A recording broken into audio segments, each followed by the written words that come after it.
Roxy Soxy. Good morning, Tam Tam. How you doing, girl? Oh my God, it's an early one today. I'm not gonna lie. Well, it's even earlier because our family has been up since 3:30 this morning because you know that when you change up your plans, your kids forget to sleep. Oh, of course, because why get a full night's sleep, right? That would just be too easy. So Lennon's been up at 3:30 for the last 3 days straight. And then I said to Sean, I was like, you know what? We really have to make sure that her schedule's on track because, you know, kids like really need a schedule. And so what happened was we're like, okay, cool. Put her down at 7 o'clock here, which is 6 o'clock your time and Pacific Standard Time. And so we put her down and then Phoenix fucking got up at 3 o'clock going, I have growing pains. So she was up from 3 o'clock. And that's why you should only have one kid. Okay. So basically you're saying I'm on the right track. Yes. You are the smartest person I know because now I'm like, when it's not freaking one, it's the other. So I can't even imagine people with 6 kids. Like you're never sleeping. Yeah, you're never like some of the guests we've had on that have like that many kids. I mean, it's literally like when you you just don't have time. Like, how do you do it? But mad respect to those parents, you know? Yeah. And our next guest is pregnant. She's someone that I met actually.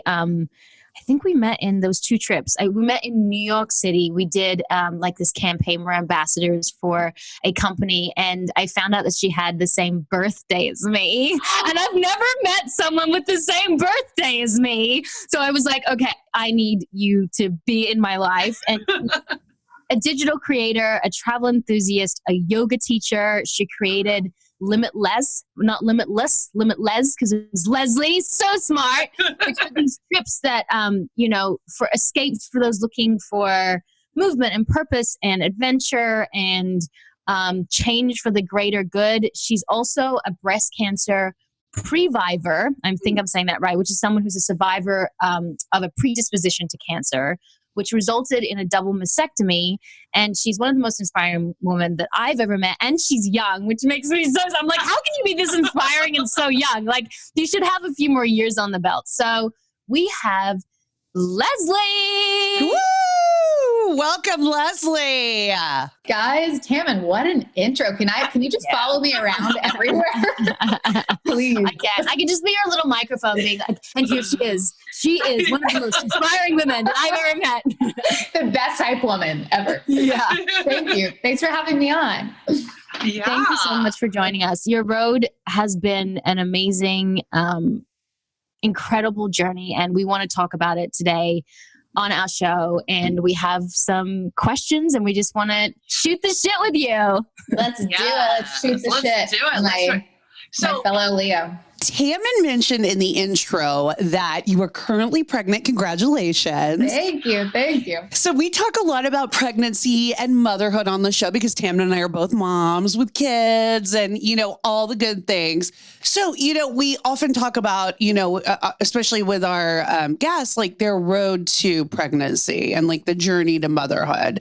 So I was wondering, for your road to pregnancy, was it easy? Was it like an easy journey, an easy road for you? And how have you felt this pregnancy? Are you feeling good? Like, tell us all about it. Yeah, where to even begin? The journey was a surprising journey. It was an oopsie journey. Yeah, it was. I had that too. Journey. Roxy knows all about the oopsie journeys. Yeah, it was a very unforeseen journey until I took the pregnancy test. But with that being said, we weren't not trying. So, right. The pandemic it'll just give you what it gives you. And we're thrilled. So long story short, we got engaged pre-pandemic. So we got engaged back at the beginning of February and started planning a wedding. And then we stopped planning a wedding because the Australian borders were closed. The world closed. And so then we began doing anything other than what we're used to, which is travel. I mean, I've never spent so much time at home. And take this as proof that mom and dad did stay home, I guess, during the pandemic. So I, like all women do when they get pregnant, they miss a period. Mhm. And I did that. And so I'm very in tune with my body. And I know exactly when this is coming, and it came, the time came and went. And so the very next day I was like, I should probably go buy a pregnancy test. And I think I delayed it another day. And so then the next day, Sunday, went to Wait, you delayed your pregnancy test by a day? We're not alike. I sure did. Because I think I subconsciously knew what it was going to say. Like I totally was going to be positive, very excited for that. However, I think I wanted to just delay that change. I mean, that's such a void. Yeah, I get it. Such a massive change in every way. And I think I wanted to live kind of in my old mind, old body for a few more moments of peace and stillness. So cut to the next day. I'm like, okay, I know what this is going to say, but let's just do this. And so bought the pregnancy test. It's Sunday night. I go into the bathroom. I don't even tell my fiance I bought the pregnancy test. Oh my gosh. Knowing full and well that he would be so thrilled. So anyway, I take the pregnancy test and lay it on the bathroom sink and immediately get in the bathtub and don't even look at the results. And oh my gosh, I take this bath. It was like, I'll never forget this bath because it was just it was calming yet very, very anxiety. It's like the last bath, like before the last bath. And it's short and sweet because I know I need to get out and look at this thing. So I do just that. And it's like an out of body experience, right? Of course. Pregnancy test, and it has this big plus sign on it. And I just stare at myself in the mirror at that point. And I'm like, it's just a life-changing moment I'll never forget. Mm-hmm. And I couldn't keep it within my own body anymore. And I literally opened the door, walk out to the living room. Alex, my fiance, is sitting on the couch. And all I could say was, we're pregnant. And he was just like, I stun gunned him. I mean, it's like, he's just there and all he can muster up is like, oh my gosh, really? Wow. No way. Wow. Really? Wow. And I'm like, yeah, really. And then I think the funniest part about this is it's late on a Sunday. So we start getting ready for bed. He's in bed and I'm brushing my teeth and I can hear him like almost kind of hyperventilating in the bedroom, taking really deep breaths. And I'm just like, what is happening in there? And so I go back in and right as I get in bed, he jumps up, goes into the bathroom and vomits. It's like not you vomiting. Yeah. I'm supposed to be the sick one, right? My gosh. So it really affected him. Yeah. In a massive way. I mean, he was not to say he's not excited because of the vomit, but I think it just took a while for him to actually process it all. And yeah, the physiological, I guess, response was vomit. It was bizarre. And when I got pregnant the second time, I threw the test at my husband's head, and this is how I did it. I went, I told you! I fucking told you! That is how I announced my pregnancy to him.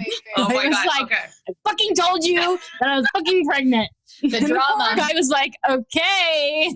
It's so funny, like how we related to them, and their reactions are so priceless. So for me, I actually went to dinner with some girlfriends. I started telling them my symptoms and they're like, you need to take a pregnancy test. I was like, are you sure?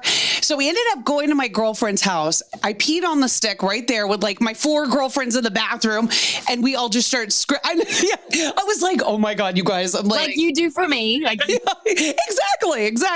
So then we wrapped the pregnancy test up and I gave it to my husband had been out with some friends that night. So in the morning when he woke up, I was like, here, I've got a present for you.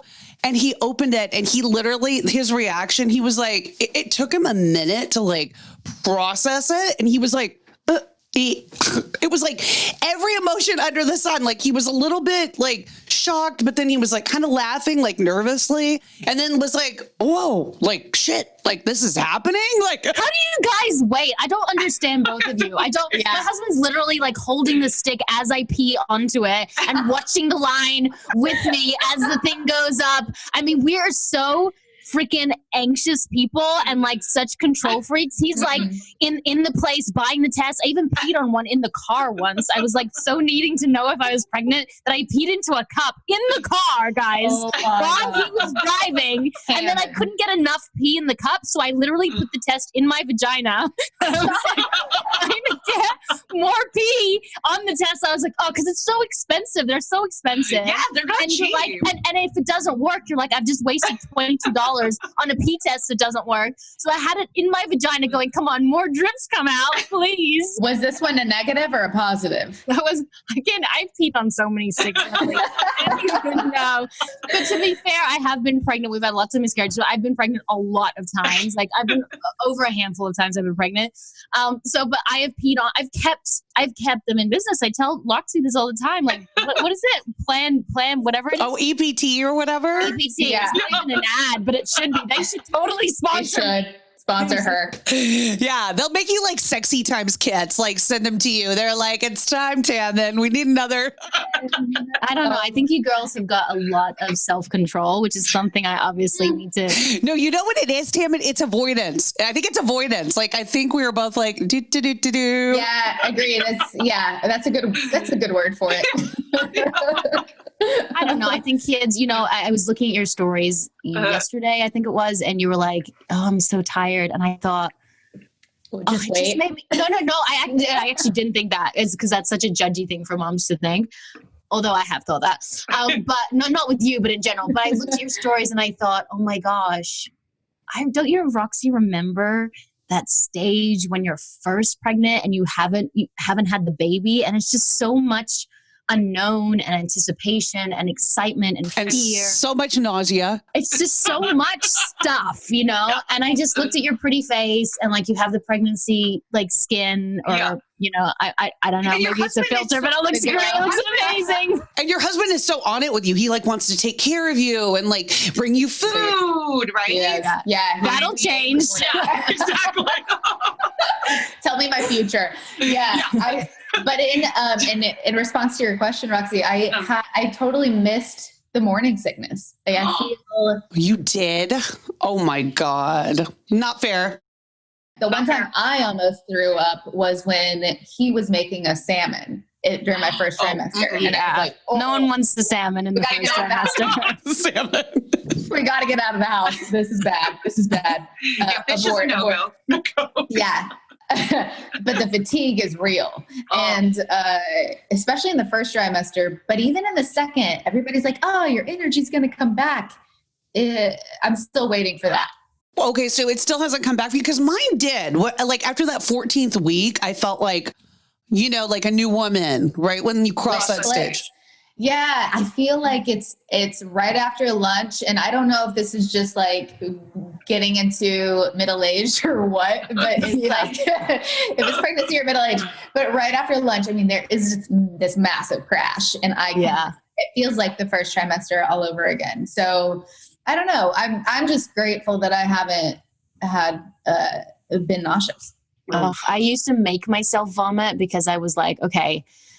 Even saying it makes me want to vomit. But I'd make myself vomit because I would be so like I wanted to throw up so much, but I couldn't. Like I just couldn't. And then I thought, well, this will help. Like if I make myself throw up, I'll feel so much better. Mm-hmm. And it just didn't. It doesn't come out though, right? It doesn't go away. Yes, but it's like even if you vomit, it just doesn't like for people who really suffer morning sickness in those first 3 months, and you're so lucky, it's just constant food poisoning. That's what it feels like. But not actually vomiting. It's just like you're constantly That's dry heaving. Yeah, it's like dry heaving, That's what's worse because there's no release at the end, right? Yeah. Well, how about this? My 9th month, I actually got food poisoning. Oh gosh. And I was doubled over at the toilet, calling my doctor. I'm like, please, just give me something. I don't know. She's like, I can't give you anything. And I'm literally cradling the toilet. And I was just in tears, screaming at my husband. He comes home and he's like, why does this make me laugh? I'm like, why does this make me, I'm not happy, but I'm like, I just think this is a funny sight. Yeah, you think, because you know David and I so well. Like, you can even picture this. Like, I'm literally like cramped over by the toilet. He's like, what do you want me to do? And I'm just like, fuck yeah.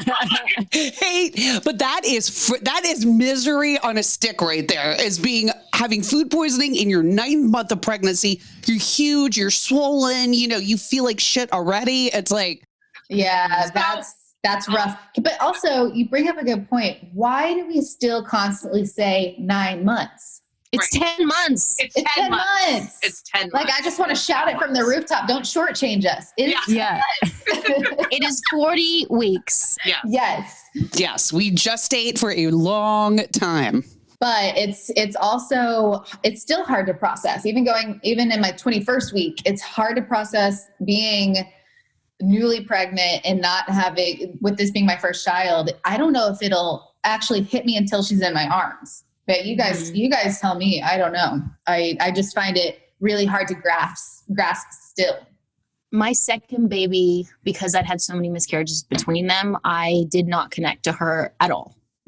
Like, I was like, oh, I know there's a baby inside me and it's kicking. But because I was so afraid to lose her, I did not want to fall in love. And the minute it's weird, because I fell in love with Phoenix straight away in my stomach. I was so connected to her. When she came out, I felt even more connected. The second one, no. So I was really worried, and I would talk to a therapist and just be like, am I not going to love my child? Like, am I not connected to this? Like, what, like, cause I love Phoenix so much. And I even put on like my socials and like would ask the therapist, I'd be like, can you love a second child like you love your first? Cause you just would die for them. You'd walk in front of a bus. And the minute they put her on my chest, it's almost like I got a double rush of love, because I was disconnected from her. I was like, oh my God, she's safe. She's alive. She's here. And for the hospital, I was in the hospital because I had a C-section. I was in the hospital for a good 4 or 5 days.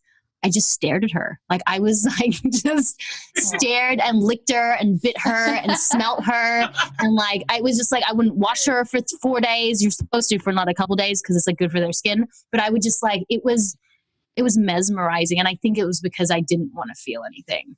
That's beautiful. That's really beautiful. I think for me, I like fought my, because we had a guest on last week and we were talking about birth stories, and I didn't want to have a C-section. I ended up having to have one because she was breech. So it was like a scheduled C-section. So I sort of was like protesting it, like I was late to my C-section. I got there late. Like, I must have this baby come out. This baby's going to stay in. Right? I literally was like, I am so like not down with this like C-section plan. So it was late and everything. But then, like Tammin was saying, like once like the baby came out and I had her like, embraced her and like nestled, it was like, it immediately kicked in. It was like that mothering like instinct that you just want to like cradle them and protect them and like hold on, and like not let go, Mm-hmm. Could have been the drugs too, though. For sure. That's what I'm going into. People are already like, so what's your birth plan? And I'm like, gonna go to the hospital. And that's all.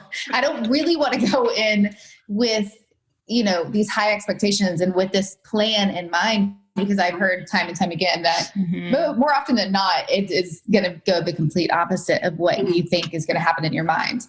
So, and that's how I like to kind of live my life anyway. Like even in my travels, I don't have the strict itinerary, the set itinerary that I have to stick to. I like, or research, a place to death. So I think I'm going to go into the birth with that same kind of perspective.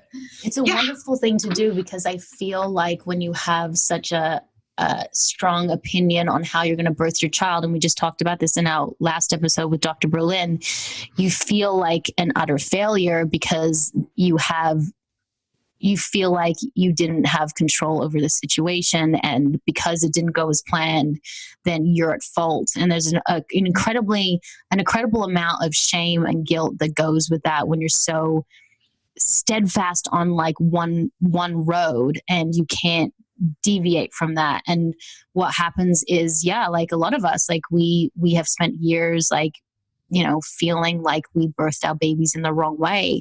But he was just saying that the C-section, that has to be part of your birth plan as well. That has to be, even if it's the last part of your birth plan and your first plan is an unmedicated home birth, your last part of your birth plan has to be a C-section, because that is a choice that you might have to make. And if it's not on your birth plan, then you spend a lot of your time, if not your whole life, regretting, the way you did birth your child. I like that. I also don't know if, I feel like my perspective may be erring on the side of just ignorance, of not doing enough, I don't know, research. But that's kind of how I like to live my life. And you guys, I just moved into a new house too, and this bathtub screams, it screams birth in me. Exactly. So I don't know. We'll see what happens. You mentioned your business a little bit. I want to get into that because I think it's so interesting. You've literally traveled like all over the world. You got all of this amazing travel experience and everything, but we are in quarantine. So how has that affected your job and like also like connecting with people? I greatly. And I feel like the word of the year is pivot. And it has been challenging in so many ways, from a professional standpoint and a personal standpoint. And I know I'm not alone in that, but it's a shit year to be in the travel industry. And I mean, everybody from hotels to airlines are on their knees, and travel bloggers alike. So I have done everything away from travel, which is nothing I knew in the beginning. Like I in the beginning of quarantine, I just didn't feel right to even write about past travels or think about future travels and go down that wanderlust path. It felt wrong. So in the beginning of quarantine, I was doing everything else, like interior design, gardening, recipes, things I've never truly focused on, which was a fun challenge in a sense, but it also brought in so much doubt and insecurities too, because I was like, is this me? Like, does my audience even want this? Do they even like this? And so I was questioning everything I put out in the beginning, which didn't bode well for mental health. That's for damn sure. Again, I know I'm not alone in that, but for my business, that's kind of what it looked like for months on end and then I think you just kind of have to ask people. And that's exactly what I did. Ask the audience, poll the audience. What do you guys like? What do you guys want to see? And the response was overwhelming, almost to an embarrassing degree of, we like the lifestyle content more so than strict travel, because I guess it's a little bit more relatable and it speaks to more people than just that strict travel content. So it's not a bad thing. Like there are, some silver linings in all of this and growth and creation and all of this. And also I went live every day for a month teaching yoga, and then once a week for 3 months teaching yoga. And so it brings about, I think, this creativity if you let it. And now, and since then I've built a yoga subscription service called limitLES Movement, kind of as a cousin to limitLES Travel. And it's a beautiful thing, because I don't think I would ever have carved out the time in my travels or in my life and in as a family next year for this platform. But now I love it. I love it so much. And it's just another business arm that doesn't really feel like a business arm, because it's just I'm just sharing my yoga practice. So yeah, it's been a hell of a year, but I think you have to focus on the silver linings, and I think you have to pivot, or this year will just eat you alive. Yeah, we've never been through anything like this, and we just have to give ourselves grace. Because it's funny, we came up here in Montana, and like my expectation is every day to be amazing because I'm with my kids and my husband and we're away from Los Angeles. So it should be like all kumbaya. And there's been really difficult moments. And like people sometimes, you know, you want to share that on social, but sometimes you're like, you just don't want to be a bag of whinging, you know, a bag of whinge. Because like sometimes people just don't relate to that, you know, so, Totally. But yeah, it's not always rainbows. And talking about not always being rainbows, what we introed you in the beginning as a previvor. Have you, yeah. So that's a term that was first coined by, I think it was the organization called FORCE, which is Facing Our Risk of Cancer Empowered. They describe a person who is a survivor of a predisposition to cancer, meaning they have a high risk of developing a specific type of cancer, but they have not been diagnosed yet. So tell us your breast cancer story that ultimately led you to removing both of your breasts, because I'm sure it wasn't an easy decision. And when I say that I admire you so much, I thought about what you would have had to have gone through to have made that decision. And I don't know if I would have been strong enough to, you know? So tell us a bit about your story. Yeah. I think each person walks a different path, and it should be respected. There's so many different paths when you are a previvor or are diagnosed with cancer. And this month is a special month. It's Breast Cancer Awareness Month, but I definitely like to shed light on it throughout all 365 days of the year, because it is so important and it's taken so many lives too soon, even though I think we've made a lot of progress with treatment and everything. But for me, it all started when, I will never forget, I was living in Argentina at the time. It was 2014, and I was in my apartment, and I got a call from both of my parents. You know, when they're both on the line, it's not good. And my dad said it first, and he said, "Your mom has breast cancer." And just like I'm taking myself back to that moment, and it is just devastating, because you are scared shitless that you're going to lose a parent. And sorry. And I feel so damn lucky, because she's thriving today, and she's doing so well. But in that moment, you have no idea. And so then that led to my two sisters and I to get tested for that same gene that gave her cancer, that same gene mutation that gave her cancer. And it's just funny how the dice, how it falls. My older sister tested positive. I tested positive, and my younger sister tested negative. And we all kind of walked different paths. My older sister had her family first, and just 3 months ago had her preventative double mastectomy. Whereas I, 40 days after finding out I was positive for the gene, was on an OR table, getting my breasts taken off. And it's so emotional to lose a body part that has grown with you for, 20 something years. At the time I was 29 and it's unlike anything else I've ever been through, but it was so beautiful and it broke me open in so many ways. And especially with social media too, I've never found so much joy in social media than sharing this experience, because I knew I wasn't going to be able to share travel, because I wasn't going to travel. So I was like, my mindset was, well, I'm going to be bedridden for at least 4 to 5 weeks, if not more. Might as well share the story. If it helps one person, then great. I've done my job. But it was the most beautiful symbiotic relationship, is how I like to describe it, because these complete strangers helped me heal in ways I can't even describe, just virtually. And I think vice versa, with me continuing to share my story. But I just go back to 2017, the night before, and it's just emotionally and mentally draining. And for women, especially who are really attached to their breasts and love their breasts, it is like a death. It's like you have to grieve this body part that's taken off of you too. And for me, I've always had extremely small B boobs. I mean, right here. I never really paid a lot of attention to them. My hips from the get-go were like massive, and my mom's always called them baby making hips, which is perfect for now.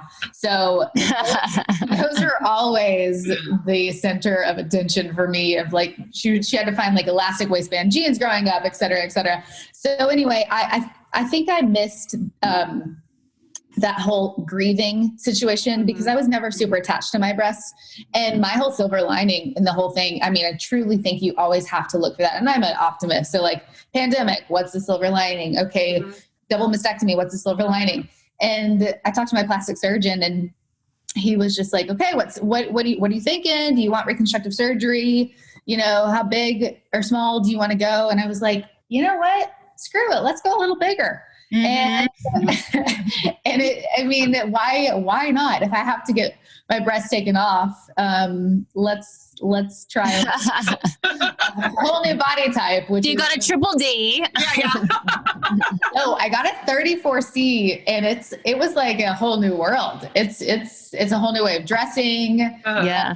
It was wild. But going back to that double mastectomy, I mean, so many people choose various routes. They can choose preventative surgery. They can choose surveillance and going to doctor's appointments, you know, every few months, which didn't work for my schedule at the time, you know, being all over the world all the time. So I knew I wanted to do this. And a lot of people ask me that. They're like, why double mastectomy? Why not, you know, surveillance and going to get MRIs and ultrasounds and mammograms every 6 months? But that's why I don't want that anxiety always in the back of my head, is like, is today the day that gene is going to get turned on? So I haven't looked back. I think it was a damn good decision, but every woman walks her own path. So do you think by, you know, having this change and doing the double mastectomy, because you didn't have your breasts, did it make you connect with your femininity in a different way? Definitely. Yeah. I mean, I think I've never been so in tune with my body. And like I said, never really paid attention to my boobs. And now that's the complete opposite, even though they're foobs, fake boobs, completely. And Boobs, I like it. in every sense of the word, I am so connected to them more so than my real boobs, when they actually had tissue and mammary glands and everything. And I won't be able to breastfeed, which is something I think I'll miss when the time comes. But I've also watched my older sister do it.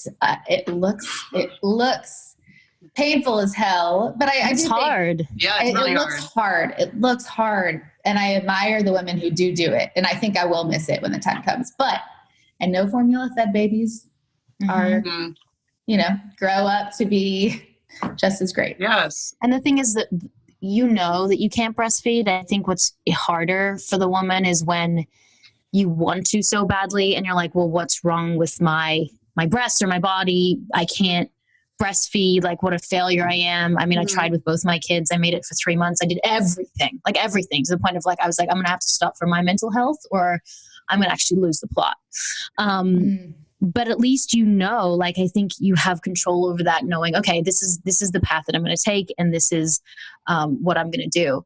So when you mentioned the gene, because Roxy and I aren't as aware of what that's, can you explain what that gene means? Because I know that, you know, Angelina Jolie brought such a light to, because she got a double mastectomy too, didn't she? And hysterectomy too. Yeah. Yeah. So what exactly is this gene? What does it mean for people that do have it? And what is like the probability of developing cancer when you find out that you have that gene? Yeah, good question. So the two genes that are most tested for breast cancer are BRCA1 gene and the BRCA2 gene mutation. And they are similar, but they have differences. For example, I think if you have the BRCA1 gene mutation, you have a slightly higher risk of getting breast cancer by the age of 70. I think it's 80%. And then for BRCA2, like myself, I believe I have a 70% chance of getting breast cancer by the age of 70. And so there's slight differences. But now, I mean, there are so many other genes that could give you cancer. And so, for example, my mom was tested for an entire panel that we know of. And her panel came back with a BRCA2 gene mutation. And so that's why my two sisters and I were only tested for the BRCA2 gene mutation. And I think we're only getting further and further along with that kind of technology and genetics, which is amazing.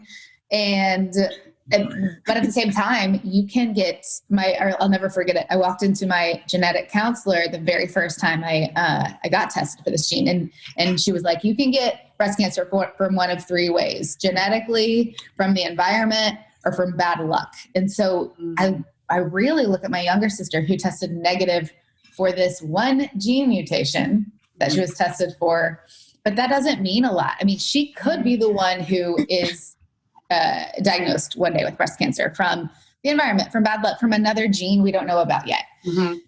So I think we have come a long way with genetic testing, but I don't know if it'll ever stop. Yeah, so it's a lot to learn. I didn't know any of this. Until my mom was diagnosed with breast cancer.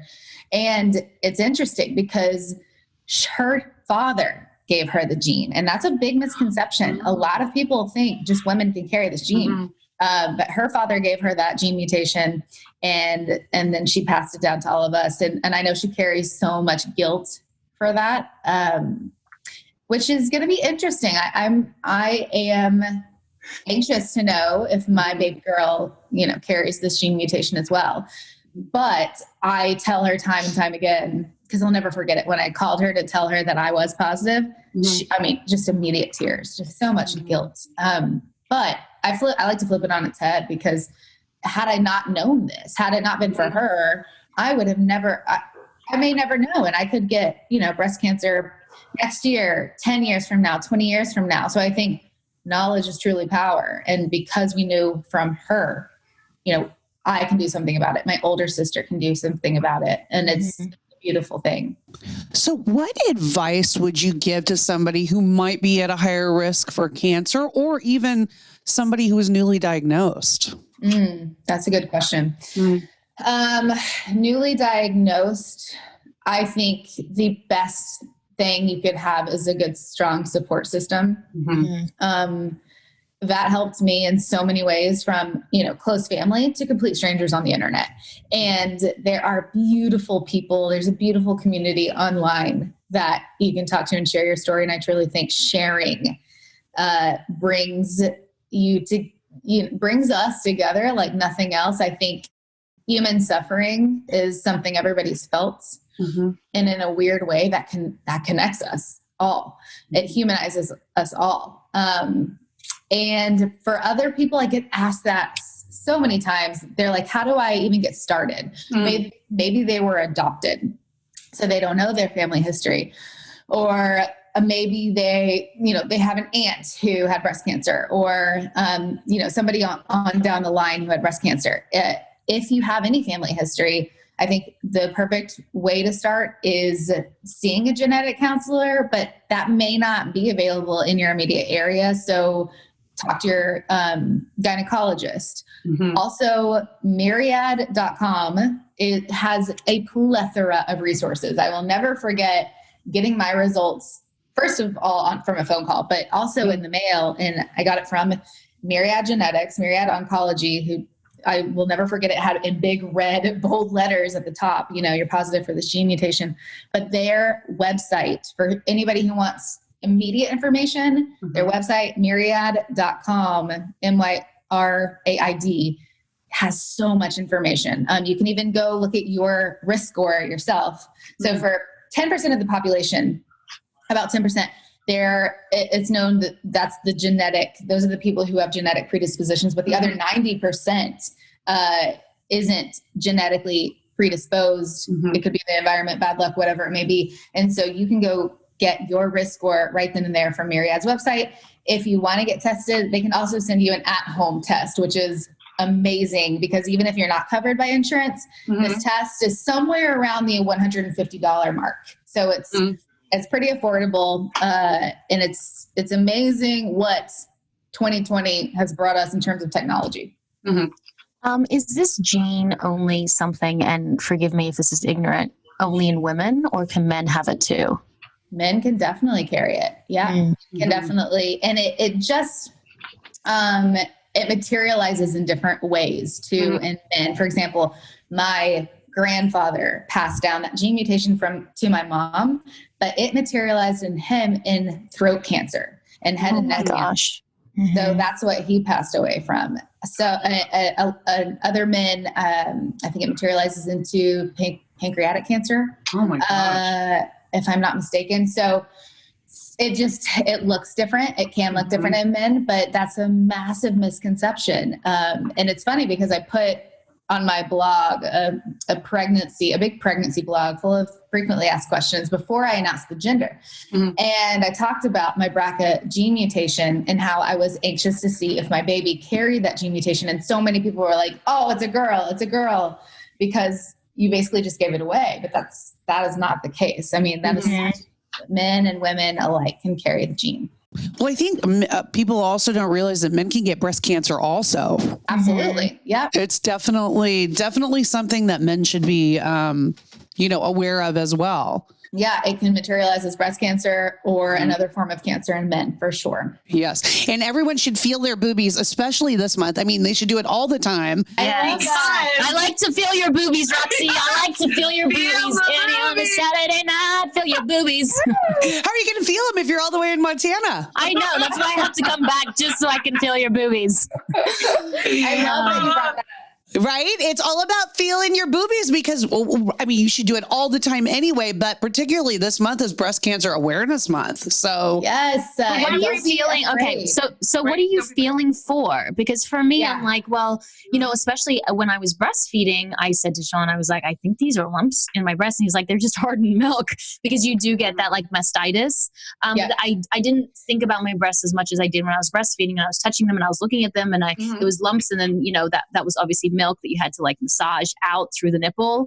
But what are you exactly looking for when it's such a good question. I have no idea. Yeah. And a lot of people don't, because there's even this hashtag, like feel it on the first, which is feel yourself up on the first of every month, just as like a good reminder of when to do it once a month. But you can do it whenever. I mean, all day, every day. Don't be afraid to feel yourself up. But I think a lot of people are just like, how do I even go about this? So I feel like, I don't know how graphic I want to get, but go for it. We had someone take their clothes off on a podcast. You have to really, start at the top with two fingers, and you go pretty deep. I mean, especially if you have dense breasts, which a lot of women do. Yeah. So you got to really put the pressure on. And I like to start at the top and just, you kind of have to walk your fingers too, or you'll miss it if you kind of pick your fingers up and go to another spot. So you kind of got to walk your fingers, and I go into a circular motion all the way around the breast, circling to the nipple. And you're feeling for any kind of lumps and bumps. And if you feel anything that's suspicious, you kind of just like move in on it, see if you can see the outline of it. But I think the important takeaway here is to know your body. I mean, to do that frequently, every month, every week, whatever it may be, and talk to your doctor, because it could be, that you are breastfeeding. And that's where a lot of women get confused, because they're like, is this a lump? Is this just hardened milk? What is this? And so if it really is, and it makes you anxious, go see your doctor. Yes. I think, talk to your doctor, know your body. Yes, it's so important. I think ladies out there, and men too, if you do feel something out of place, go see your doctor, because it's better safe. Don't avoid it. It's better safe than sorry. I know a lot of people get scared because they think, their mind obviously like jumps to the worst possible case scenario, but it's like, it's better to know and to act and do something than to not know and let things go, Absolutely. Especially now when so many people are avoiding the hospital because of this pandemic, which I understand, but mask up and go get a mammogram. Mask up and go see your doctor, because that is so important. Mammograms are down 87% in this pandemic, which I can't even imagine the effects this is going to have on undiagnosed cases. Right. And it's so please go put your mask on.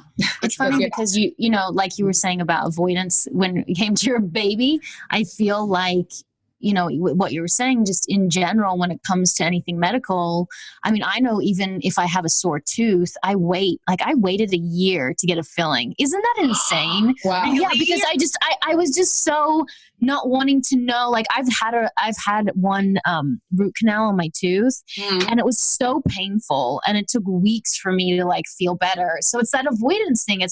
But if you avoid, you make things worse, and then you make things worse, and you might never come back from that. So it's like we all need to realize that avoiding doesn't fix the situation. It actually just makes the situation much worse if you leave especially certain medical issues. Yes, you need to get in there, get seen by your doctor. My husband gets so annoyed with me because he thinks I'm like in a doctor's office. Like I am like literally, I'll have like a cut and I'm like, oh God, I need to go to the doctor. I love it. Same. I think too, my dad is an oncologist. So I think like growing up around that, like we always had family talks about health at the dinner table. And you know, it's always like, he's like, go get seen. If you feel like anything's wrong, go get seen. So my husband just gets so annoyed with me because he is like, literally our health insurance is like going to the, like, you need to just chill out.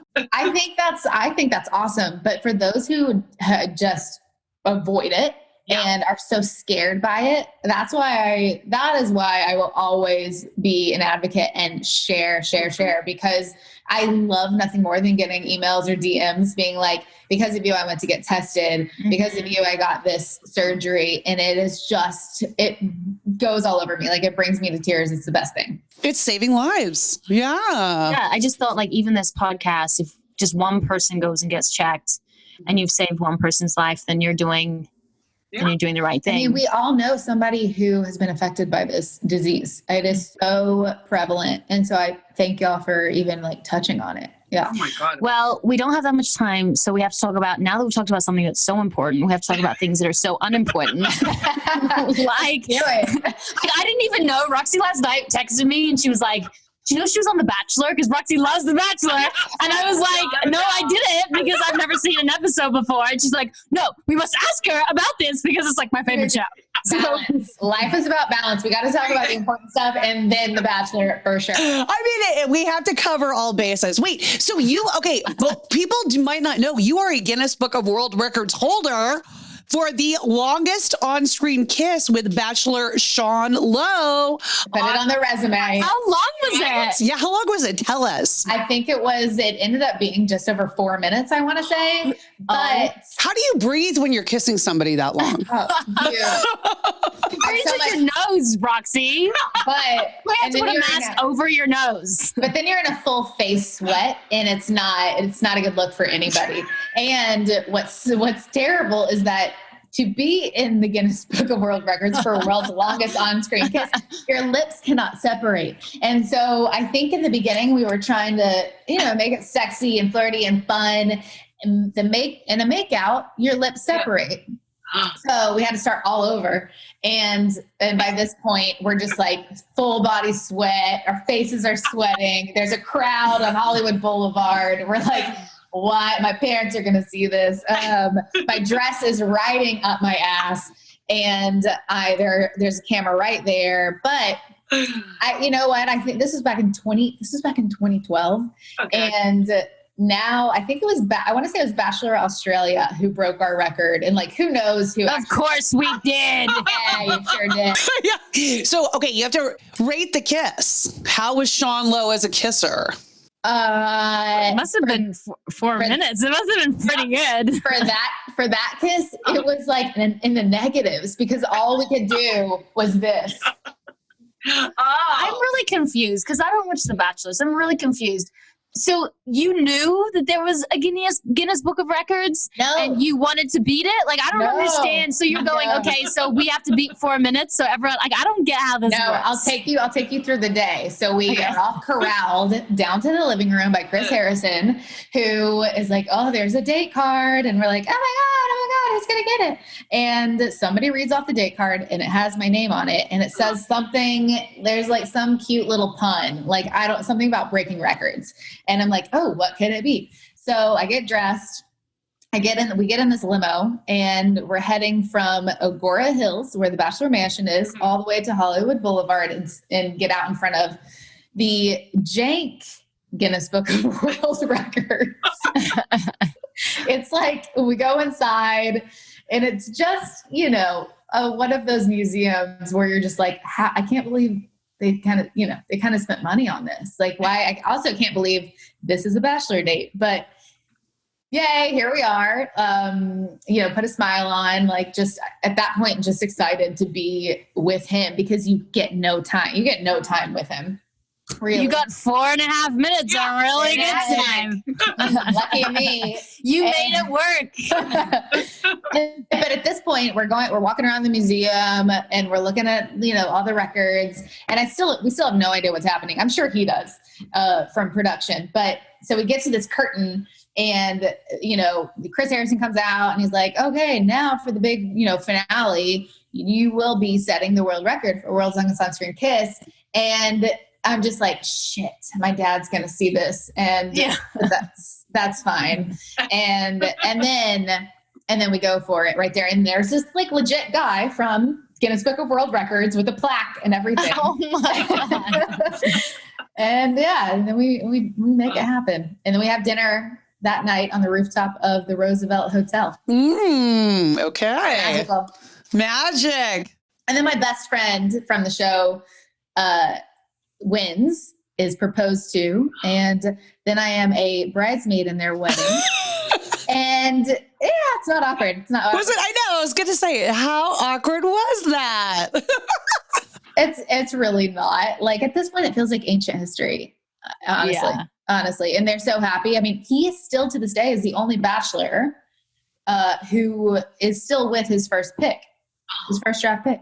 Oh, so he's also breaking a record. And they have three kids, and they're beautiful. Like the coolest family ever. So it all worked out exactly as it should have. So are you watching this season of The Bachelorette with Claire? And so you're like with Claire? I'm like, I have no idea what you're talking about. You might as well just say, are you eating an English muffin with Julie? I'm like, let's break it down for Tammy.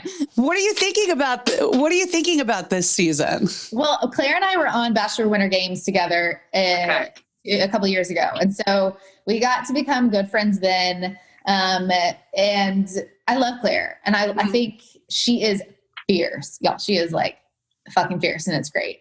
And I love her because she's 39 and hasn't settled. And I think she is such a great role model for women out there who are like, should I settle? I'm getting older. Do I not? Do I just wait and put myself out there for the right person? And I think she's a great role model for that. But I know she's caught a lot of shit for the past, I don't know, however long she's been Bachelorette now throughout this whole pandemic. Just like anybody does when they put themselves out there as a lead. And I hate that, because she's nothing but fierceness, looking for the love of her life. I will say, like, this season is definitely different because obviously they're not in the Bachelor Mansion. They're in the freaking depths of hell in Palm Springs in the summer. And it's just so different. But I gotta throw it to them, like, for actually moving forward, for making it work, for putting these guys in quarantine for 2 weeks. And it's a little slower, but I think next week it's going to get, all hell is going to break loose. Like, it looks insane next week. I don't even know what I got some catching up to do. I know. You got to get on your Bachelorette train. Before we leave, because we're going to get our time's going to run out. We're going to do a really quick travel edition, this or that, if you're into it. Yeah, let's do it. And for our YouTube viewers, go to iTunes, Amazon Music, Spotify, so you can hear Lesley's game, because you are not going to want to miss it. And you're not allowed to hear it here. And you can only hear it on iTunes. And on that note, Roxy Soxy, I mean, I can't believe our time is over. You were so lovely. I'm going to go back to bed. I'm jealous. Now I've had too much coffee. I'm going back to bed. I've been up since 3. I'm done, guys. I'm out. You're like, and that's the end of my day. Don't text me. Don't call me. Full permission. Yeah. Right? So much. Okay, Lesley, where can everyone keep up with you? Tell them the best place to find you. I'm on Instagram at Lesley Ann Murphy, and my blog is called The Road Less Traveled. Less with 1 S as in Lesley. Very nice. Amazing. And we are Women on Top Official on Instagram. And Women on Top Podcast on Facebook. And I am Tammin Sarsak. And I am Roxy Manning. And we are Women on